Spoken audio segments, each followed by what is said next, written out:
Welcome back to Cyberspace. I'm your host, Leslie Poston, and today we're taking a look at why our brains struggle to assess risk. Risk assessment is one of the most critical cognitive skills we rely on daily. From deciding whether to change jobs to determining if it's safe to cross the street, we're constantly making calculations about danger and opportunity. But here's the catch. Humans are terrible at that. We worry about things that are statistically unlikely, ignore dangers that are creeping up on us, and allow emotion, misinformation, and stress to completely distort our perception of what's risky and what's not. We're breaking down the science of why we make bad risk decisions in love, money, society, and even global crises.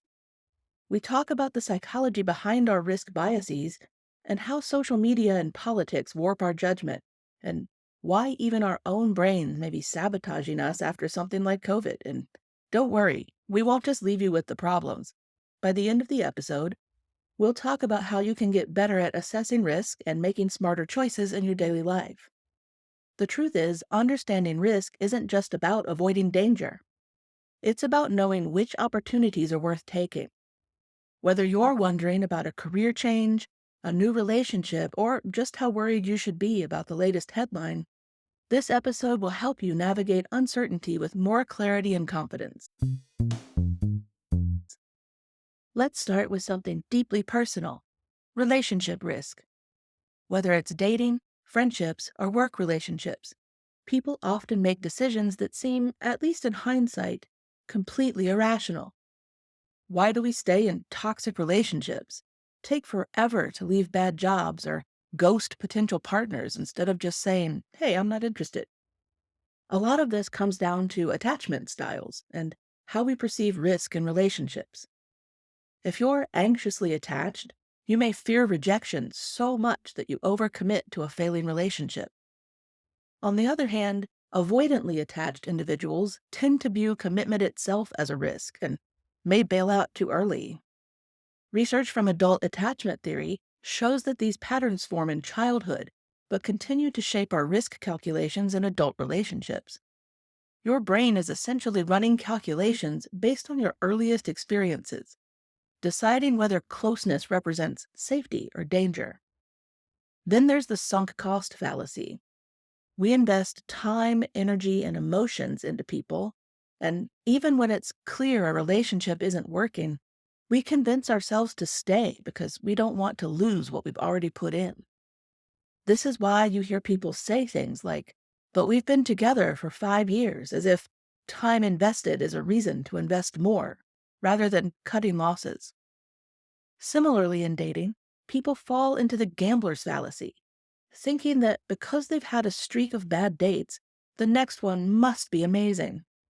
In reality, past experiences don't dictate future odds unless we change something about our behavior. And what about work? Interestingly, we tend to tolerate toxic workplaces longer than toxic friendships. Why? Partly because we assess workplace risk differently. Quitting a job comes with financial uncertainty, as well as healthcare uncertainty in the United States, while cutting off a bad friend doesn't. There's also the psychological pressure of workplace culture, where leaving is framed as failure rather than a healthy choice. Studies show that the average person stays in a job they hate for 18 months before quitting, while they might drop a toxic friend within weeks of recognizing the problem. People often make opposite risk mistakes in different domains. The same person might stay in a terrible relationship for years, but quit a good job over a minor frustration.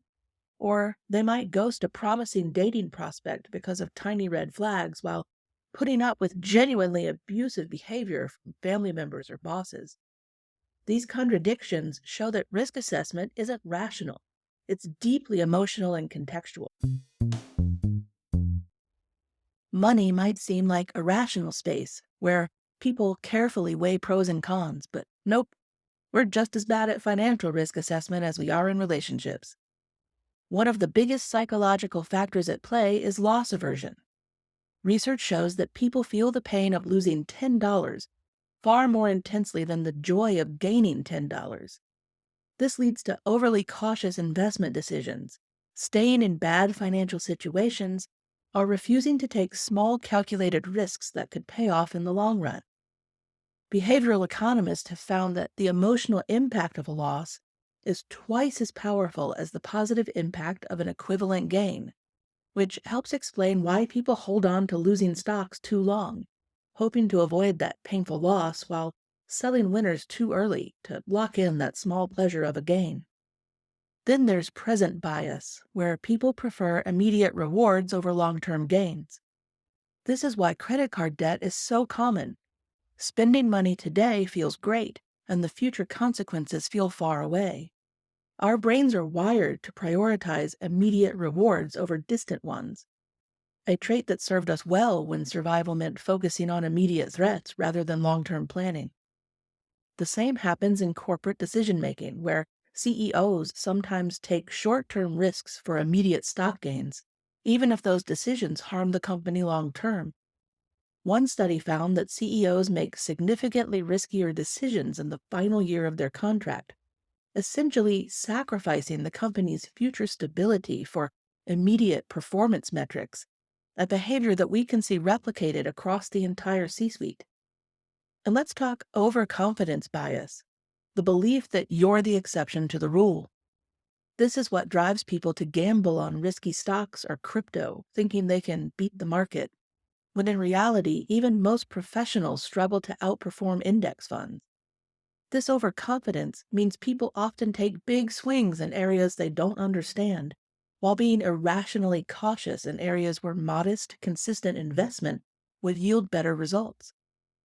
Look at how many people pour money into speculative investments while failing to contribute to their retirement accounts, the exact opposite of smart risk management.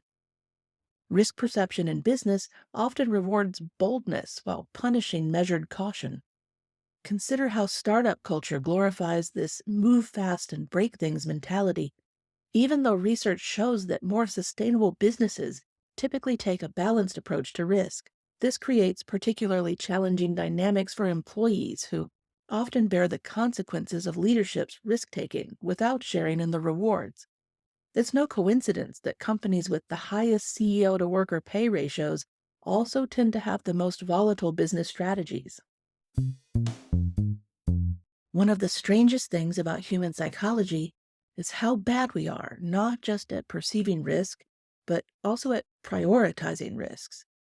Why do we fear shark attacks more than heart disease? Why does terrorism feel scarier than climate change? The availability heuristic explains a lot of this. Our brains assess risk based on what comes to mind most easily, which means we overestimate the danger of highly publicized but rare events like plane crashes, while underestimating mundane but deadly risks like high blood pressure. After a plane crash makes headlines, ticket sales drop, even though driving to the airport is statistically far more dangerous than flying. Our brains aren't wired to think in probabilities, they're wired to think in stories, and vivid, dramatic stories stick with us, distorting our perception of what's likely to happen. We're also biased toward optimism and normalcy, believing bad things won't happen to us. It's why people put off buying insurance or assume they won't get scammed. Research shows that even when given exact probabilities of negative outcomes, people consistently believe their personal risk is lower than the average person's. This optimism bias can be healthy in moderation. It gives us the courage to take necessary risks, but it becomes dangerous when it leads to ignoring genuine threats. Meanwhile, we overestimate risks we can't control, like nuclear accidents, while downplaying dangers totally within our control, like texting while driving. The illusion of control plays a significant role here too. People tend to feel safer when they're in charge, even when the statistics don't back this up. It's why people fear flying, where someone else is in control, more than driving, where they're at the wheel, despite driving being far deadlier. This illusion extends beyond physical risk to financial and social risk as well. Investors often believe they can time the market better than professionals. Gamblers believe their personal rituals influence random outcomes, and social media users believe they can control their digital footprint, despite overwhelming evidence to the contrary. What makes risk assessment even more complicated is how our perception changes based on context. The same person who refuses to eat GMO foods because of perceived health risks might drive without a seatbelt or vape regularly. This compartmentalization shows that risk assessment isn't just about calculating probability, it's about how risk makes us feel, who we trust to give us information, and what behaviors are normalized in our social group. Media plays a huge role in warping our risk perception. The news thrives on fear, highlighting rare but shocking events like a mass shooting or AI job losses, while underreporting slower, more systemic issues like healthcare failures or climate change. The fundamental problem is that media outlets, whether traditional or social, have incentives that don't align with accurate risk assessment. Sensation sells. A single shark attack will dominate headlines for weeks, while the thousands of deaths from diabetes that occur during the same period go unmentioned. This creates a deeply distorted view of what's actually dangerous. Research has found that people who consume more legacy news media tend to have less accurate perceptions of risk, overestimating the likelihood of murder, terrorism, and natural disaster while underestimating health risks like heart disease. Then there's social media. Fear spreads fast, and platforms reward content that makes you anxious or angry. This leads to doom scrolling, a psychological trap where people keep consuming negative news, reinforcing anxiety and desensitization. Studies of social media engagement show that fear-inducing content spreads 6 times faster than positive news. This creates a media environment where even legitimate risks get blown out of proportion, making it harder to distinguish between minor concerns and genuine threats. The micro-targeting capabilities of today's media platforms make this even worse. Algorithms detect what makes you scared or angry and feed you more of it, creating personalized echo chambers of fear. Someone worried about climate change gets fed increasingly apocalyptic climate content. Someone anxious about crime gets bombarded with stories of violence, even if crime rates in their area are low. These personalized fear silos make collective rational risk assessment almost impossible. What's particularly troubling is how this distortion leads to risk fatigue. When everything is framed as a crisis, people eventually tune out or become numb to warnings. We've seen this play out with pandemic alerts, climate change warning, and economic forecasts. By crying wolf or perceiving to cry wolf too often, or making every wolf seem equally dangerous, media makes it harder for people to respond appropriately when genuine threats emerge. The result? We panic over the wrong risks while ignoring slow-moving but deeply consequential dangers. We fear dramatic, acute risks while missing chronic, escalating problems until they reach crisis levels. And increasingly, we distrust the very sources that could help us make better risk assessments, creating a vacuum where conspiracy theories and unfounded fears flourish. We're all a little tired of having to examine our reactions to COVID, but let's take 2 minutes or so to talk about the risk assessment aspect of this. COVID broke people's ability to assess risk, and not just socially. It literally changed our brains in 2 ways: stress and infection. Research shows that COVID infections can cause gray matter loss in areas responsible for decision-making and empathy. Long COVID sufferers report increased impulsivity, brain fog, and poor judgment. The neurological impact is just beginning to be understood. Studies using MRI scans have found changes in the prefrontal cortex and the amygdala, the brain regions critical for risk assessment and emotional regulation, in people who had COVID, even mild cases. This isn't just about subjective symptoms. It's measurable brain changes that affect how people process threat and safety information. How people process threat and safety information. One concerning study found that these changes persisted for months after infection, potentially explaining why risk perception seems to have shifted permanently for many people. Beyond the neurological changes, there is also the stress of the unknown and the psychological whiplash of mixed messaging. People went from overreacting, sanitizing groceries, hoarding supplies, to underreacting, ignoring airborne transmission, taking off their masks too early, and dismissing long COVID risks. This inconsistency created a perfect storm for eroding trust in public health guidance and in scientific expertise more broadly. The chronic stress of the pandemic itself rewired our collective risk assessment. Prolonged uncertainty and threat lead to what psychologists call allostatic load. Essentially, your brain's threat detection system gets worn out from constant activation. The result? Some people become hypervigilant, seeing danger everywhere, while others swing to the opposite extreme, becoming numb to genuine risk. Neither response leads to accurate risk assessment. What's interesting is how the pandemic highlighted existing disparities in risk perception and management. Communities with high trust in institutions generally followed risk reduction measures more consistently. Those with historic reasons to distrust medical or government authorities often rejected guidance, sometimes to their detriment, but not without some understandable context. These patterns reveal that risk assessment isn't just individual psychology, it's shaped by collective psychology, collective experience, and social trust. The pandemic also accelerated a troubling pattern we've seen with other public health measures: the rejection of expert guidance, followed by gradual acceptance, followed by forgetting we ever resisted. Just as people initially rejected seatbelts, bicycle helmets, and smoking bans, only to later wonder why anyone would oppose such obvious safety measures, we may eventually look back at COVID precautions with similar retrospective clarity. The question is what damage will be done in the meantime and what the next rejected risk guidance will be. Speaking of cultural forces, let's talk about disruption as a brand and its impact on risk assessment.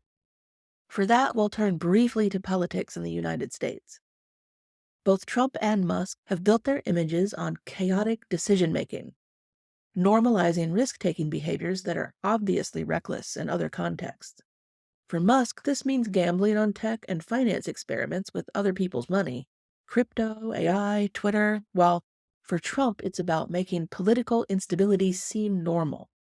The constant churn of scandal and controversy has made people numb to real threats, like the erosion of democracy or the spread of misinformation. Psychologists call this crisis fatigue. When the alarm bells ring constantly, people stop hearing them altogether. What's significant about these two figures is how they've utilized legacy media's tendency to amplify anger and anxiety, as well as tactics normally seen in religion or cults to gamify risk-taking. At this point, their supporters don't just tolerate chaos, they've begun to celebrate it as evidence of genius or authenticity. Every erratic tweet, every norm-breaking statement becomes, quote, proof of their willingness to disrupt the status quo.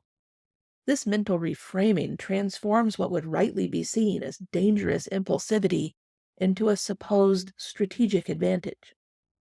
The psychological impact of this risk normalization extends far beyond politics or tech. Research shows that people's risk tolerance in one domain often bleeds into others.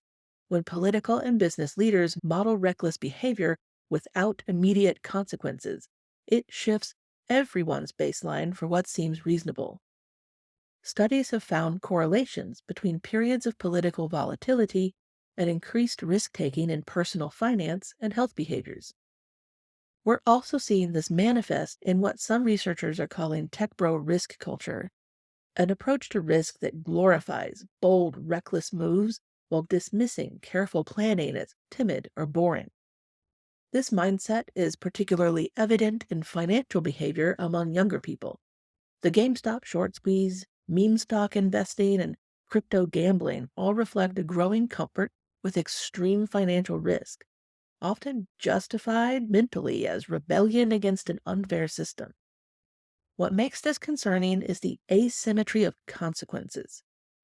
When Musk tweets something that tanks Tesla stock, or when Trump makes a statement that destabilizes the entire stock market or a political alliance, the most severe consequences rarely fall on them personally. Instead, regular people, investors, employees, and citizens, the entire brunt of their risk-taking. This disconnect between who takes risks and who suffers consequences creates deeply distorted risk incentives and risk assessments throughout society. So, how do we fix this? First, we need to train ourselves to think in probabilities, not emotions. Understanding base rates, using scenario planning, and asking who benefits from my fear can make us better decision makers. Probabilistic thinking doesn't come naturally to most people, but it can be learned. Start by looking for the base rate. That's the background probability of something happening, regardless of your specific situation. If you're worried about a rare disease, check how common it actually is before you get caught in a spiral of health anxiety. If you're concerned about a new technology, look at the track record of similar innovations or the track record of the inventors rather than fixating on worst case scenarios immediately. This simple habit can dramatically improve your risk assessment. Scenario planning is another powerful tool. Instead of thinking in binary terms, like will this happen or not, consider multiple possible outcomes with different probabilities. Professional risk managers use this approach to prepare for uncertainty without becoming paralyzed by it. You can apply the same technique to personal decisions. When considering a job change, for example, map out several possible outcomes from best case to worst case and create a plan for each. This converts vague anxiety into concrete contingencies. Also, we need to clean up our information diet. Cutting out low quality, fear based media and learning to pause before reacting emotionally can rewire how we assess danger. I did a TikTok recently, a link in the show notes, also talking about lateral thinking, which you might learn in school as lateral reading, but it applies to thinking as well, where when you ingest new information, immediately go look for other sources to corroborate it. This doesn't mean ignoring genuine risk, but rather being selective about our sources and aware of how information is framed to manipulate emotions and timed to manipulate emotions. Pay attention to whether a news source provides context and probabilities or just provides isolated incidents designed to provoke fear. Collective risk literacy matters also. Research shows that people make better risk decisions when they discuss options with others who bring different perspectives. Create habits of checking your risk perceptions with trusted friends or colleagues who think differently than you do. Are you overlooking something or overreacting? The social aspect of risk assessment can provide valuable course corrections. Finally, cultivate genuine expertise in areas where you regularly need to assess risk. Whether it's health, finance, relationships, or technology, deepen your knowledge beyond headlines and clickbait. The more familiar you can be with a domain, the less susceptible you'll be to manipulation and fear-mongering. Team up with friends and colleagues so you can each get good at a domain and share your knowledge. True experts aren't those who claim certainty about everything, but those who understand the probabilities and complex factors that influence outcomes and who stay curious enough to find out the answers from multiple sources. Risk assessment is a skill, and one we can improve. The more we understand why we misjudge risk, the better we can navigate love, money, society, and global crises. What's powerful about better risk assessment is how it transforms decision-making across all domains of life, from healthier relationships to smarter financial choices, from more informed voting to more productive worry, like focusing on risks you can actually mitigate. Improving your risk literacy pays dividends everywhere. The good news is that while our brains come with built-in biases that distort risk perception, we also have the capacity to recognize and compensate for these biases. Every time you catch yourself overreacting to a sensationalized news story, or notice you're ignoring a significant but unsexy risk like retirement planning, you're building this mental muscle. In a world of increasing uncertainty, the ability to accurately assess risk isn't just a nice-to-have skill. It's becoming essential for our well-being. Whether it's navigating a pandemic, making sense of economic shifts, or simply deciding which relationships are worth investing in, risk literacy enables better choices in a complex world. So, what's the biggest risk you've ever misjudged? What might have happened if you'd had better tools for assessing that situation? Share your stories on our social media or the Patreon. I'd love to hear how this resonates with your experiences. And don't forget to subscribe so you don't miss a week. Thanks for tuning in to another episode of Cyberspace. I'm your host, Leslie Poston, signing off. Until next week, take smart risks and stay curious.